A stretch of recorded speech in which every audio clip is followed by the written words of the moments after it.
Hello there, and welcome back to Only Fools and Those Who Follow Them. Thanks for finding us wherever you're tuning in. We've got Spotify, the YouTube, the Apple Podcasts, the Imperial Airwaves. I think we've covered about all of them. Anywhere else that they can find us, Sam? Even the unknown regions, you can find us. I'm pretty sure. We'll be beaming out live to the unknown regions with particular gusto. A lot of gusto this morning. You'll notice that one of us is going to be suspended in darkness at all times, seemingly, with our time change. If you haven't picked up, Sam resides in the UK, I am in the US, and the winter months make it tricky. Somebody's always going to be with no sun, I think. But Yeah. as our deep dive character for today says, Leia Organa, hope is like the sun. If you only believe in it when you can see it, you'll never make it through the night. So we just got to plow forward, whether we're in dark or light, and just be happy we're all here. So we're glad you're joining us for today in our deep dive, which is about the one, the only Leia Organa, the princess, the rebel, the general, all of the things at once. You excited about this one? I can't wait.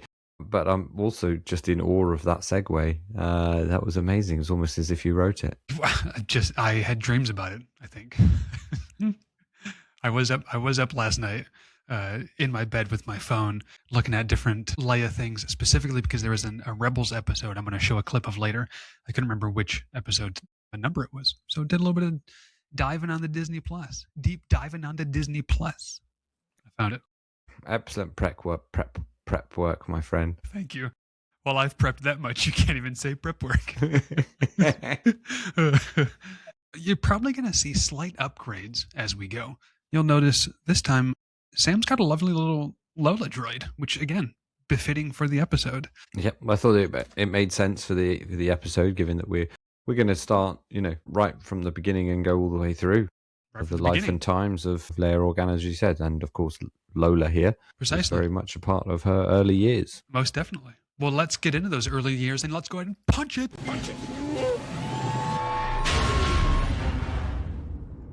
We were luckily graced with a Disney Plus TV series called Kenobi that had so much weight and excitement behind it, and I think it blew it out of the water, and it did an amazing job. But it gave us this entire era of Leia that we didn't have up until now. So in the Kenobi season, she starts off 10 years old.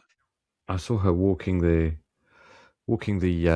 halls at Star Wars Celebration in London with her parents. Yeah, just perfect person to be playing a child Leia Organa. Mischievous, strong-willed, articulate, but you always get the sense of she has to cover things up. Like, she's not really this princess character. She has to put on a bit of a show and a bit of a front. So that's what we... Vivian Lyra Blair. There we go, Lyra. I was thinking one part of her name kind of reminds me, it's reminiscent of Leia. Vivian Lyra Blair. That's the sort of high-speed, high-tech stuff you're going to get here at Only Fools and Those Who Follow Them. You're welcome. So what Kenobi gives us is it drops a 10-year-old Leia Organa in front of us. Yeah. Full of... Almost Jake Lloydian. Yeah, that's interesting. It'd be interesting to compare the two, since we just talked about Anakin Skywalker, and now that we're on to Leia, a quick comparison. I mean, I don't know. Comparison is the thief of joy, so maybe not a quick comparison, but do anything stand out between the two portrayals to you? Well, just, I suppose, the level of audacity and sheer sort of head strength of both of them, that they know who they are and what they kind of, neither one of them was kind of going to back down, and both have that very strong sense of adventure as small children. So I would say that there is quite a lot of similarity between the two, but obviously Leia's been brought up in a very different setting, right? In a much more of a loving family setting with a lot of pomp and circumstance attached to it by virtue of being royalty, whereas Anakin, obviously, the slave, as we spoke about, last episode. So there are differences, but I would say that actually a lot of similarities in the way that they conduct themselves in terms of their desires and their passions and their drive, which is perfect, because I guess the nature versus nurture debate Am I more who I am because of the genes and who my parents were, or is it more my Mm. choice and or my upbringing? Where Leia was never around her father growing And up, of course, but she still has that mischievous streak, headstrong streak. yeah, and a lot of that is touched on in the sort of later material that we'll sort of speak about in a bit. Yeah, I noticed on your shelf there, your windowsill, sorry, you've got Bloodlines by Claudia Gray. That's something that I actually listened to as an audio book, which I really enjoyed. And yeah, and it delves quite deeply into that sort of into Leia's struggle with the reality that Vader was her father, and can she escape the genetic inheritance, I suppose. Yeah, and is there a predisposition toward evil? I think was Mm. this continual thing she was trying to figure out in her mind. But hey, before we even get to that, we're talking innocent Leia Organa here, right? The Alderaanian princess. Hmm. So we see her 10 years old in Kenobi, and I think the first kind of key moment is when the drummer from Red Hot Chili Peppers, Yeah. Flea, kidnaps her. Which, as far as cameos go, I think it's fantastic. A lot of the other cameos was like, oh, Daniel Craig, he's the stormtrooper, and Hmm. isn't that fun and interesting and cool? I mean, kind of. Or like Jason Sudeikis was a stormtrooper in Mandalorian too. No, they just Hmm. straight up put Flea, a guy that you usually see with a sock over his groin, and that's it, in Yeah. this Star Wars episode, kidnapping Princess Leia. So I thought that was brilliant. But she's kind of swept up in this intergalactic trouble at a very young age, and she gets to team up with Obi-Wan Kenobi, somebody who she'd been around before briefly, but had never actually met. And clearly, we know that where that relationship goes in the future.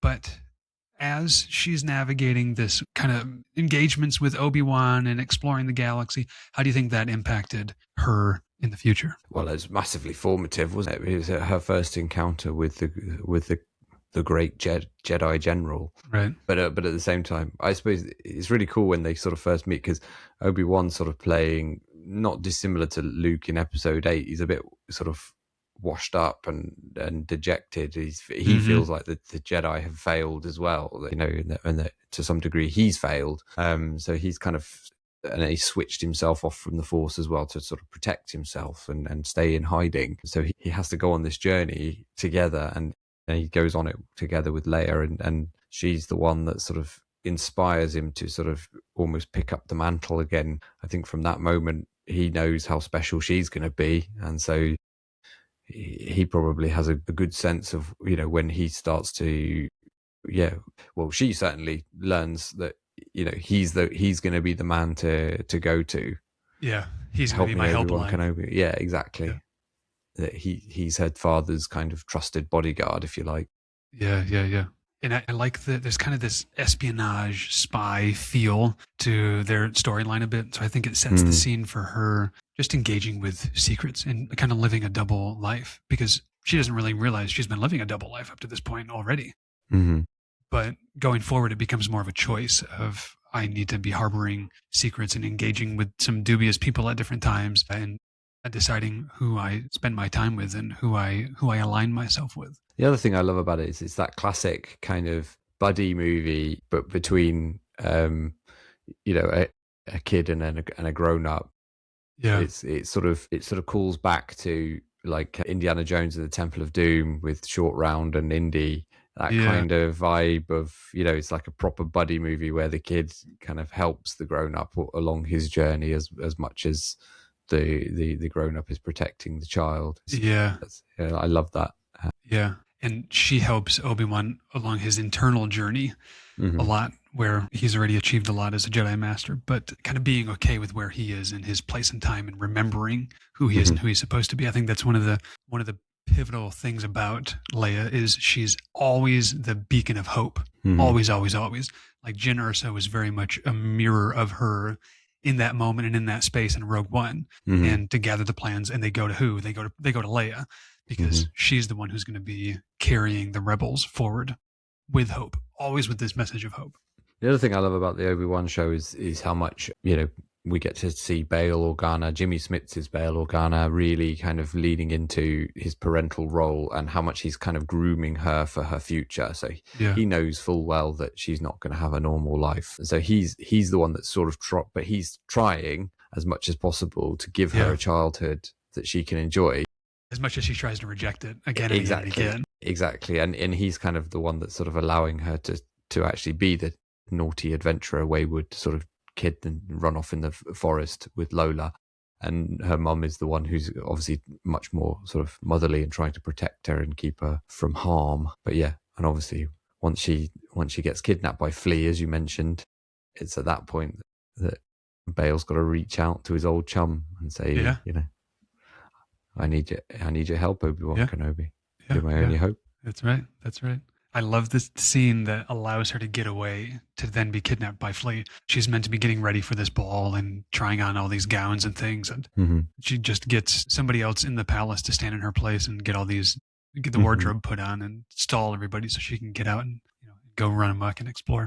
Already showing how intelligent she is as well. How yeah, and showing, which I think we're going to talk about a lot throughout resourceful.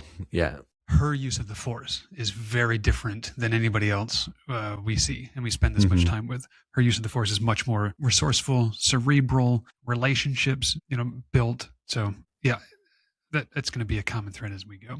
So that's where we start to see her in the Kenobi series. The next place we see her is in Rebels, the animated show, and she's really only 4 or 5 years older there than she is in the Kenobi series. So when she starts interacting with Ezra and these different rebel splinter cells, she's 15.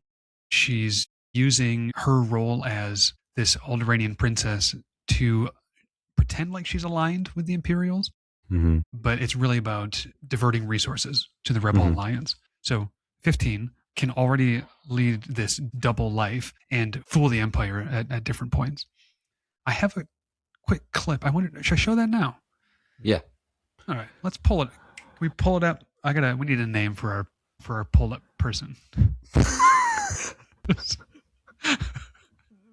Pull up Paul. Pull up Paul. Can you get on that, please? All right, here we go. This is from Rebels, season 2, episode 12, A Princess on Lothal. PULL1 B.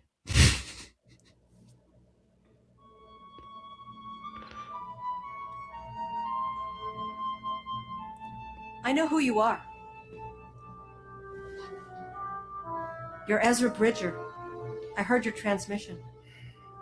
Yeah, my parents heard it too, but they're gone now. I'm sorry. It's just, there's so much against us. Do you ever wonder if this fight is even worth it? Every day. But I'm still here. But you're a princess. You don't have to risk your life doing this. I feel like because I can fight, I have to, for those who cannot. And I think you might be the same way.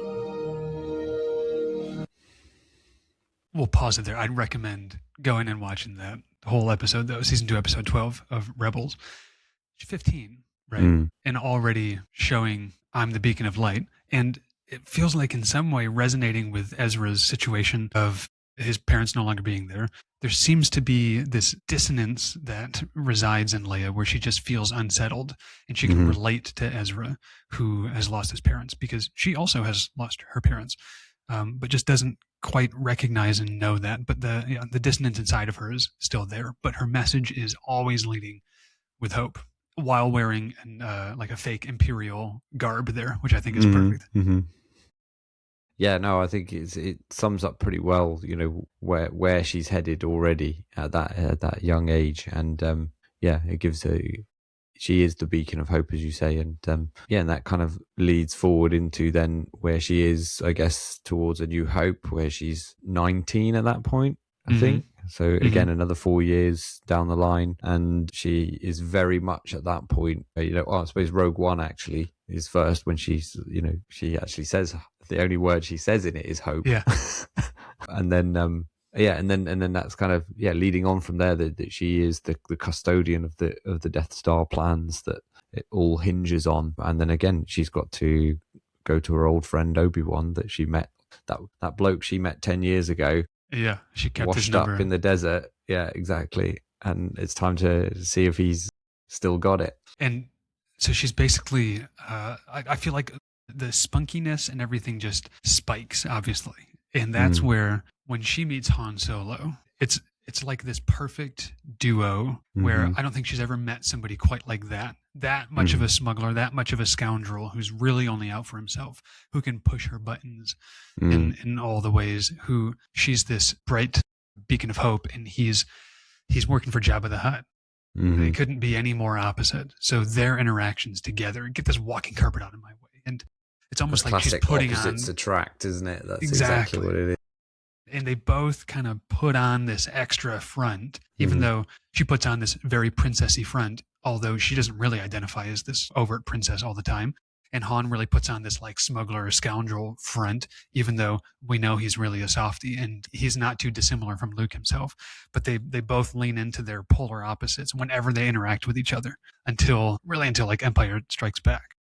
He pretty much prefaces it himself, where he sort of says, what do you think? Do you think a princess and a guy like me? And Luke is like, no.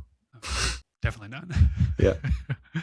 So I think they are very, very different, but that's what kind of brings them together. And the very fact that, underneath it, that their values are shared, that Han is always willing to actually put others and the greater good ahead of his personal desires. At the end of the day, he'll always do what he considers honorable, essentially.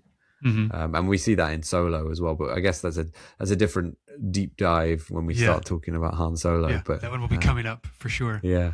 And they both have this moral high ground, but they also both have a level of cheekiness in them that I don't think other characters have. And I mean, this is George Lucas and a testament to him, but to introduce, when Luke first sees Leia, and in Luke's mind, it's, I'm going to go save, the princess. I'm going to be the knight riding the horse, coming in to scoop her off her feet. And he opens the door and she's just kind of laying there chilling. And instead of damsel in distress, he gets, aren't you a little short for a stormtrooper? Like she's already just blasting out the jokes. And she quickly takes control of the whole situation, right? Just blaster. Yeah. Yeah, exactly. And I think that's the genius of George and the whole saga in general, is that it really was the first time, I think, in history and sort of movie history and in sort of our popular culture, where the female character really sort of takes control and is actually a princess, but isn't the princess in the sort of typical Disney sense, damsel in distress, as you say. She's very much powerful in her own right, and she shows that from the get-go, before we even knew that she had any force, powers herself. She's already taking the lead and smashing it and blowing away stormtroopers with ease. And but again, it's because she is who she is, and also she's had that experience with Obi-Wan that none of us knew about until recently. So she's already been there. She's already seen stormtroopers. She's already had to deal with people getting shot, death, and difficult situations, and sort of being in that in those moments of trepidation. She's been there already and seen that she can be successful. And in her mind, likely because she trusts her gut, when in reality that's it. But her gut involves a lot of midichlorians, I'm willing to bet. And so when she grabs a blaster and blows out a side of the wall and says, "Down the garbage chute, flyboy," how much of that is her utilizing her ability to use and channel the force and assess a moment and see who she's got with her to divert? It's probably quite. There must be a fair few in there, because there's enough in there for her to be able to fly through space. So yes, indeed. By the time we get to episode 8, so precisely, we will get there. All right, so we'll keep chugging along. I guess not too far after she's another pivotal moment there is when you took a drink. You took it out. Perfect. Okay. We've just had to take an interlude to make sure the cottage pie was taken out of the oven. Can you please explain quickly what a cottage pie is? Because I don't know. A cottage pie is essentially just mincemeat beef, cooked, covered in a layer of mashed potato, and then covered in a layer of cheese. Oh, okay. Yeah. And then baked in an oven. Yeah. Thank you for 20 minutes. 20 minutes. What temperature, please? 180 in a gas And in Fahrenheit? in a fan oven. In Fahrenheit, I don't. 7,049. Pretty sure that's it. Definitely. I didn't realize that's what it was. We call it a shepherd's pie. So no, shepherd's pie is a different thing. So Well, okay. and Sorry, I got to rename the title of this podcast. American and shepherd's British pie is cuisine. and the difference. You must know the difference, right? The difference is that shepherd's pie is made with lamb. That's why it's called a shepherd's pie. Shepherd's pie. Because he's butchering the lambs. And a cottage pie is made with beef. It's made with small children. Oh, with beef. Okay. Yeah, and younglings. Beef and younglings, cottage pie. We will most certainly not leave a link to a recipe down below. Bantha pie. Ooh, that one would be a bit sour. What about a suka pie? It's one of my favorite. The Jawa, the big hairy egg. Oh, yeah. Oh, my gosh. I love that. I thought you were speaking a different language then. I was. It was Jawese. Anyways, right around this same point, her home planet of Alderaan gets blown to bloody smithereens. So I can't even imagine the level of shock and horror that must be. All of her life experiences on that tiny little blue dot, and Tarkin, that cocky little man, blew it up in an instant. How do you think that impacts her going forward? Well, I mean, how would it change you going forward? I don't think I would act the same way Leia did, which is just a testament to her. No, exactly. I mean, it just solidifies her cause even further, right? And it makes her even stronger in her motivation to stop at nothing to ensure that not only does she survive her ordeal stuck in the Death Star, that she ends up coming out of it and forwarding the rebel cause on to the point where, and delivering those plans so that they can then achieve victory, which they do because of the cunning flaw in the plans laid by Galen Erso and delivered by Leia Organa herself. It all comes together. It rhymes. It's like poetry. People rip apart that quote from George Lucas about the rhyming and the poetry, and they say that he just. Are you familiar with this? No. So that's a George Lucas quote where he's interviewed about. Actually, I don't think it's an interview. It's they've got cameras in a planning session during Phantom Menace and during the sequel or during the prequel trilogy, kind of a behind the scenes thing. He's got all these storyboards, and it was something that's kind of duplicitous where it had happened previously in the original trilogy and it's happening again in the prequels. And he just in this very monotone George Lucas voice goes, "That's poetry and rhymes." Everybody's like, "Okay, we'll go with that." George said it, so we'll go with that. But then people blew it out of proportion in the sequel trilogy about how it felt like the same movie to some people, and that they were trying to pay homage to George by having it be like poetry and having it rhyme and look the same. But anywho, all of that leads us forward in our journey with Leia. And I think the biggest challenge for her to date was what kind of happens in Empire Strikes Back, which was honestly feeling a connection with Han Solo and like feeling this romantic connection. So it starts off with what looks like, teenagers like making fun of each other and pretending like they don't really like each other, but they actually just want to kiss each other. Which when you get Han down in a tunnel in Echo Base, taunting her about, you should just kiss him goodbye. To see how that progresses to them in an embrace, to her telling him that he loves her, and he responds with very eloquent, "I know."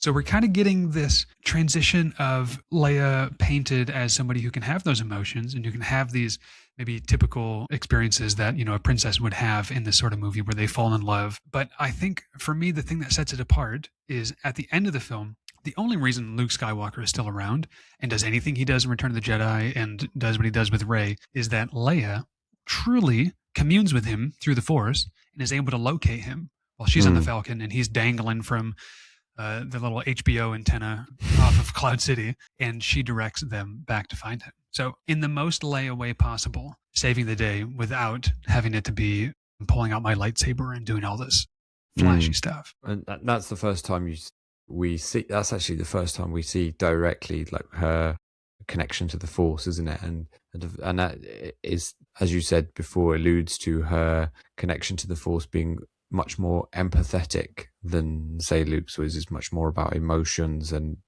relationships and people, and so she has that connection to Luke, and she feels that he's there and knows where to find him. I guess that in some ways that's her awakening moment, but obviously because they're in the middle of a galactic civil war, there's no time to really explore it. No, not much.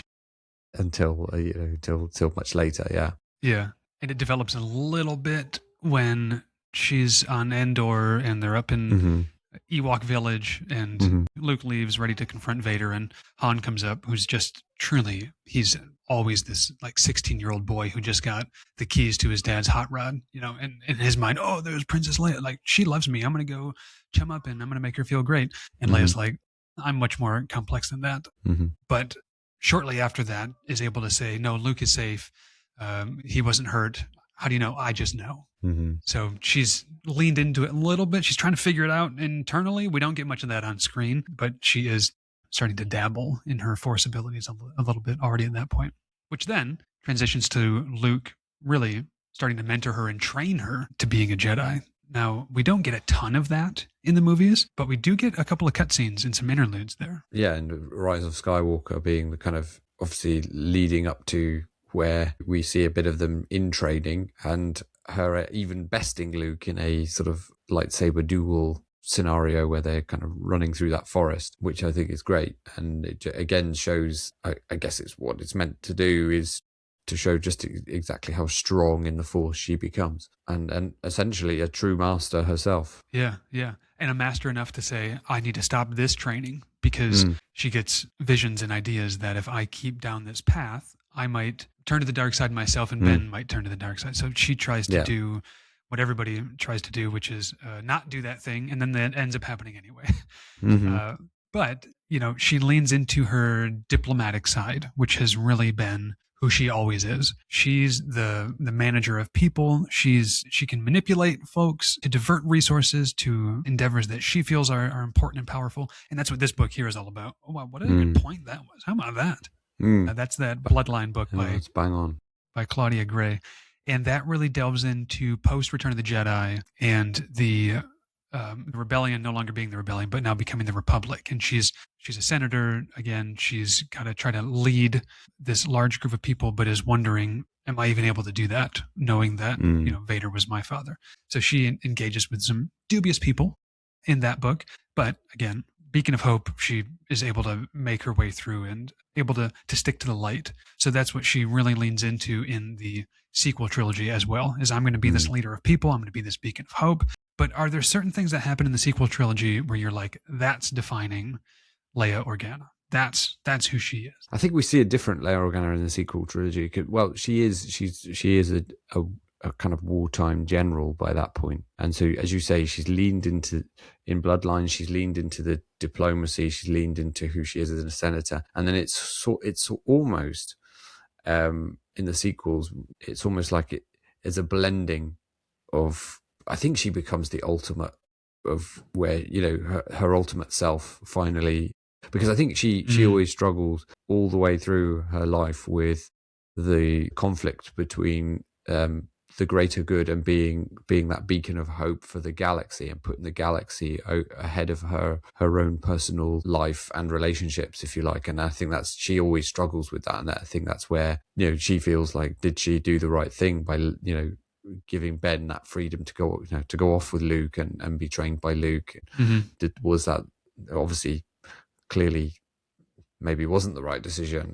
She feels obviously then guilt and regret and remorse for the fact that that's happened. Obviously the relationship with Han sort of has broken down to some degree as well, that it's not the same as it once was. But in Bloodlines, again, they're still going pretty strongly, even though they spend a lot of time apart.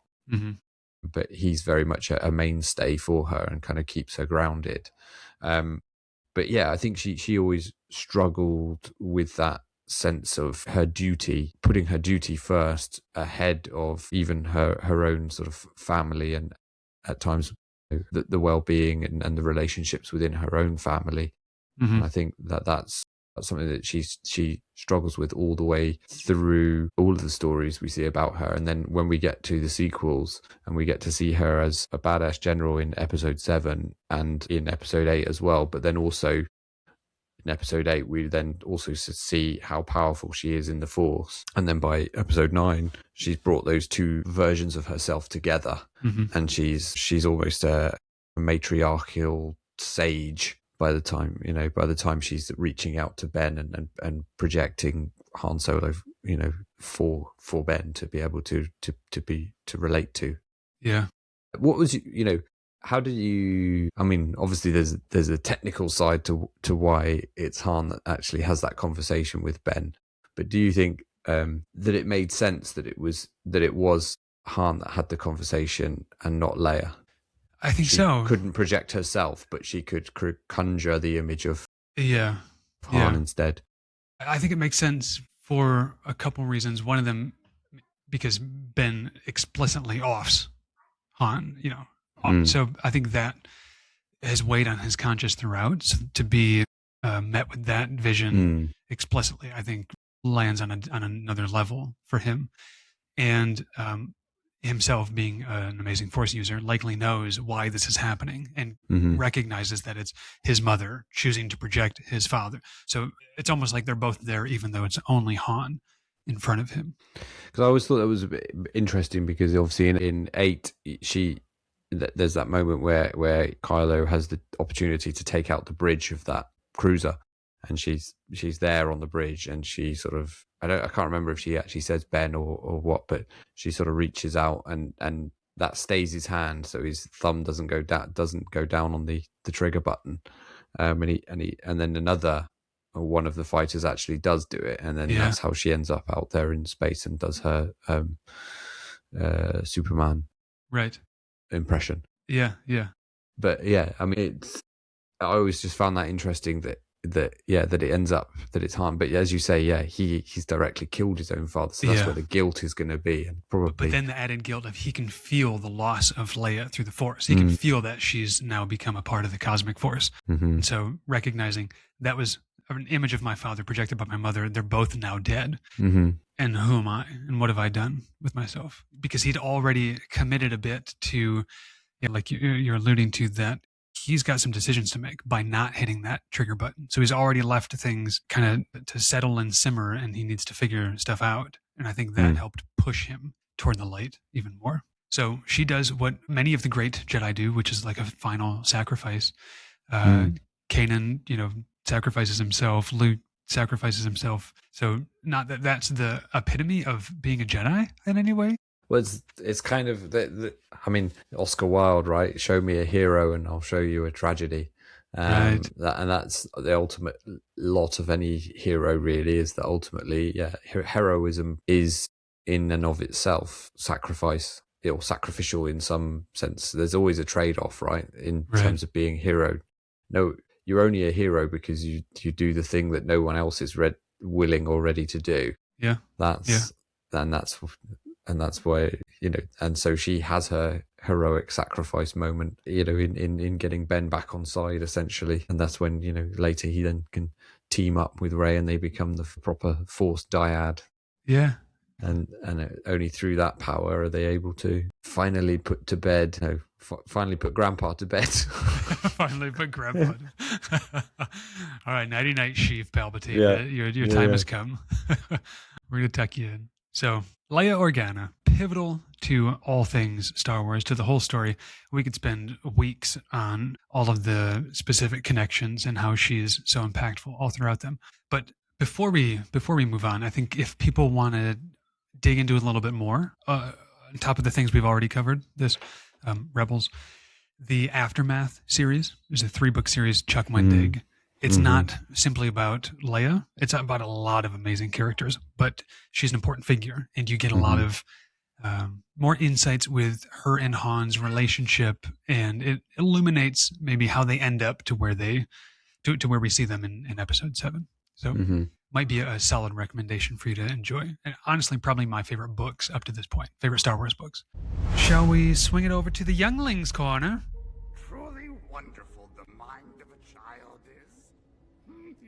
One thing I've just realised is that I'm dressed differently from Yeah, it's previous all videos. the So if we, continuity is going to be all over the place with the yeah, Don't come on. okay, cool. Remember, everybody, we're either at any point throughout the year either 5 or 6 hours different. So the fact that we're even getting together to record is a gift of the Force. I've just If done at some points we're wearing different clothing, we're all just gonna have to get over it. I've just done a quick change, and but I'm still wearing my something appropriate. There you go. There's Yeah, there Jabba's you Palace. go. Jabba's Palace is there, and you got the what's that? The Jundland Wastes. Yeah, I think so. We've got Lars Homestead, but it's juxtaposed with a different background. This is not a canonically accurate T-shirt. It's definitely not to be travelled lightly. Most certainly no. So yeah, but anyway, back to Younglings Corner. Yes, tis the season, as you know. Last year, well, each year, because my kids are now Star Wars nuts like me. Each year there's a new request that comes in, and each year they get more and more difficult for Santa or Father Christmas to fulfill. And last year, as you well know, it was documented it, and I was hoping to kind of put it together and actually release how I did it, but I actually made Han Solo's holster for a DL-44, and who's a left-hander as well, so that makes it even harder. Yeah. But yeah, so and I followed a bunch of YouTube videos from various cosplayers on how to put one together, and I actually was really proud of myself. I'd actually made it, and he was chuffed with it. He was ecstatic. He had a really good time with it until it inevitably broke, and I got tired of repairing it. So now it just sort of sits in the costume cupboard. But at some point, I will give it another repair. But it worked. It worked really well. So that was last year. This year, the request has become even more left field, and he's he was after twin blaster pistols of the of the Cad Bane style, because he's fallen in love with Cad Bane as a gunslinger. So he was after twin blaster pistols, Cad Bane style, potentially in holsters, because he wants to. Yeah, and it's just getting harder and harder to kind of fulfill these kind of dreams without giving the game away. Yeah, he's getting very specific. Yeah, and he's getting older, so like I would say we've probably got about a year left of the Christmas magic, so it's running out of time. But I thought, well, how am I going to top? My mentality with kids is like with Christmas, is that you either acquiesce and find a way, like I did last year, or you can just beat it. You just go bigger, and even higher. Even higher than what's expected, right? You surpass the expectations.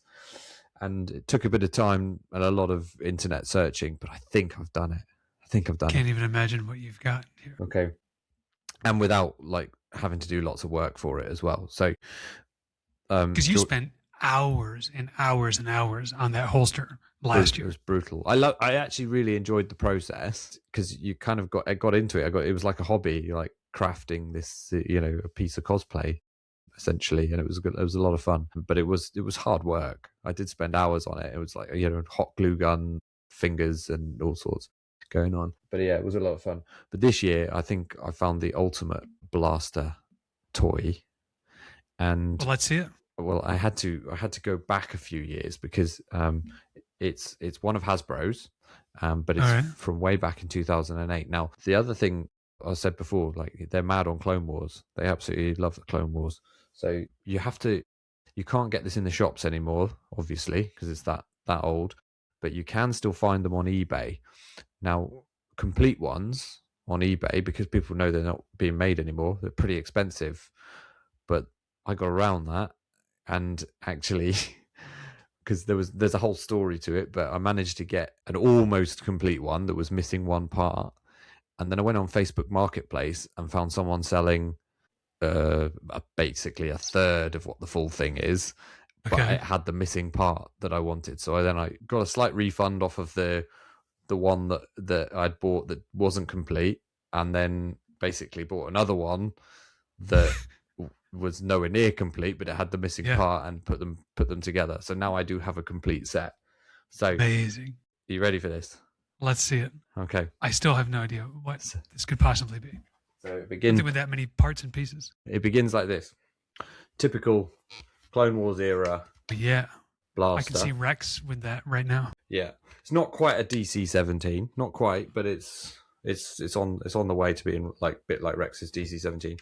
Takes I think 3 AAA batteries, but you switch it on here, and then you go.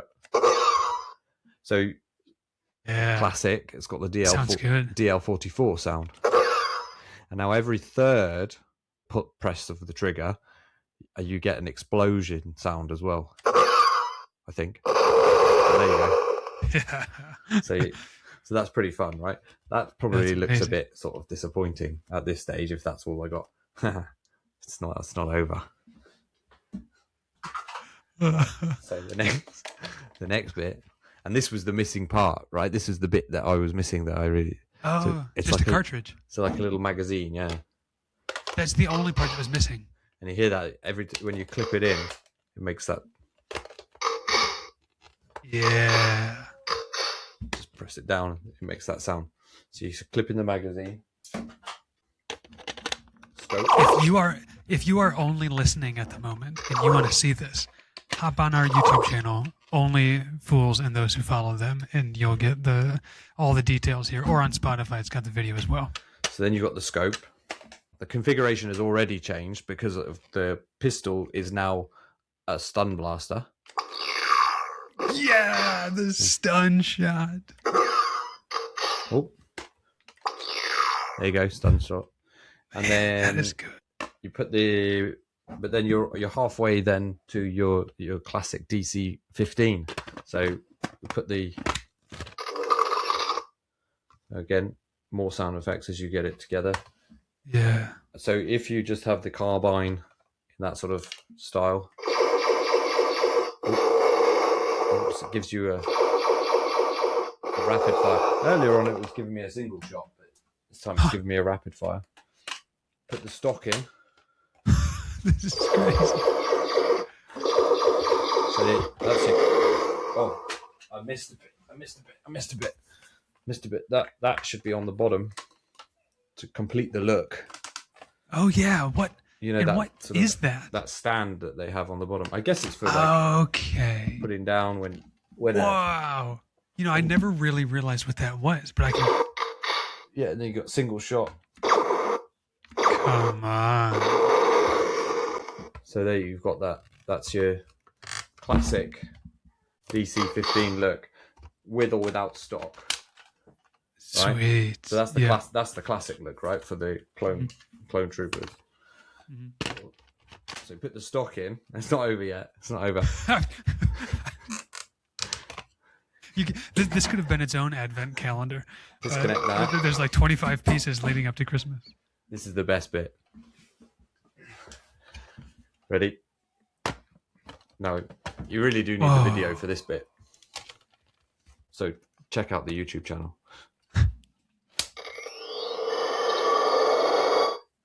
Come on. So we've extended the weapon. You get a whole new sound with that. Almost like an X-Wing. Yeah.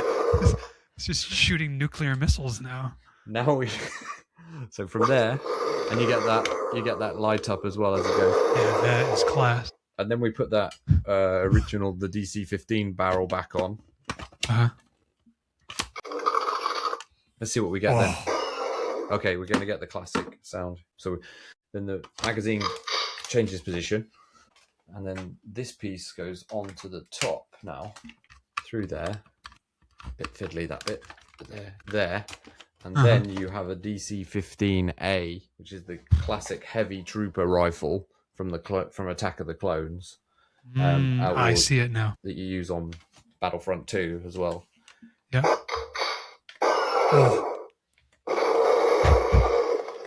And then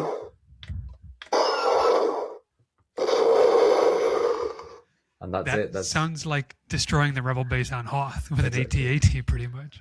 So if you ain't satisfied with that, then I'm not sending this back. I'm sending the kid back. I think that makes sense. That's a good call. So yeah, I think Santa's outdone himself this year. And as I say, you can still pick these up off eBay, but they are a bit expensive if they're complete and they're in good condition. There's a bit of paint, some scuff marks. I've cleaned it up a bit. Some carbon scoring though, that just makes it look accurate. I was going to go for painting off, but yeah, like in the end, because I did it in the two shipments, it ended up, it took a bit of time, but they ended up being a lot cheaper than it would have been to buy a complete one. So if you're other parents out there looking for an affordable Christmas gift, I thoroughly recommend it. When it came out, Hasbro brought it out with a Commander Rex helmet as well, and one of the people that I bought one of the shipments from had the helmet as well and was trying to sell it to me as well. I was like, no, there's a limit. There's a limit to how much. But that also, I gotta save something for next year. Yeah, exactly. And the helmet had like electronic sounds and things as well. So amazing. But yeah, so that's what the eldest youngling in my tribe is going to get. There's more though. I've got some more Star Wars Nerf blasters as well and the other one's going to get one as well. That's great. He's going to love that. And you mentioned before that they both have seen Clone Wars multiple times. It's kind of their summer rewatch when they're not in school. So these kids probably know and love Clone Wars more than most. Absolutely. So I think he's going to absolutely be over the moon about it. So hopefully it goes down well. But yeah, so that was kind of my the Christmas main for me to see how well that plays down. There's a load of other little bits and pieces that they're going to get off all on a Star Wars theme. But yeah. That was the pièce de résistance, as they say.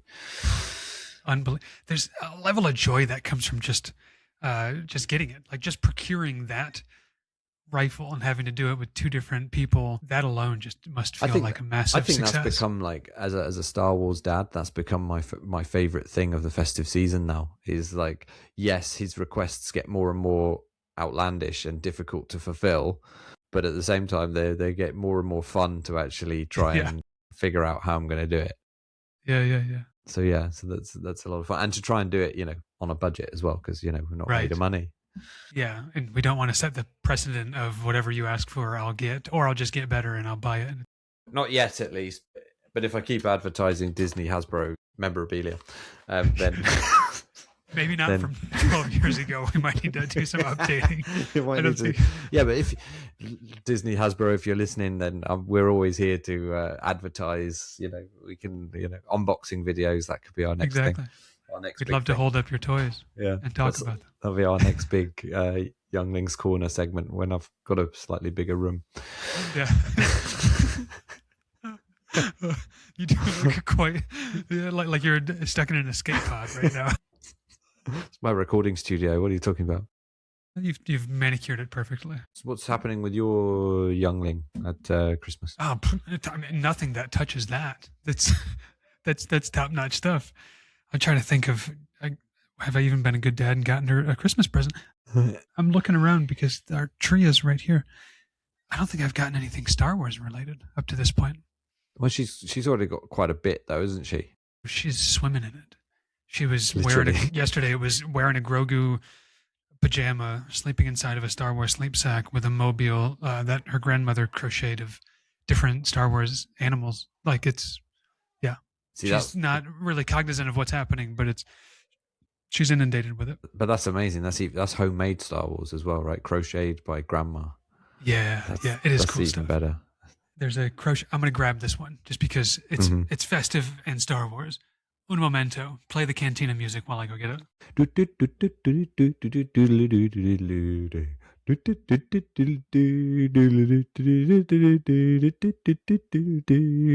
This is one of my favorites. This is Grandma Janet here. She created yes. That is amazing. That's quality. I don't know if you can see, but the red yarn is it's sparkly. That's sparkly, so good. Festive Grogu. So she's got plenty of things. I'm just going to put this in her stocking. I feel like we missed a trick as well, because there's always Lola. There's always Lola. And actually, Lola sounds like my daughter. So that might be in the running for her Star Wars name, Lola. I like that. I think that's a great Star Wars name. Lola likes it. Lola loves it. Well, Don't you, Lola? as we're getting into Christmas time here, we would love to hear what sort of Festivus activities you and your loved ones get into. So if you'd like to send us a message, send an email. That's only StarWarsFools@gmail.com. If you want to drop a comment on the YouTube or Spotify or anywhere else you're listening, we'd love to hear what you're doing for Life Day and what makes it special for you. I can't turn her off. You don't need to turn her off. No, She's excited for the holidays. So we look forward to hearing how you celebrate, whether you're in the core worlds, the mid-rim, the outer rim, or lost space. But we will catch you next time on Only Fools and Those Who Follow Them. Say goodbye, Lola. If you liked what you heard here today, don't forget to tell some more fools. Remember, who's the more foolish? The fool or the fool who follows him? Like and subscribe. Always.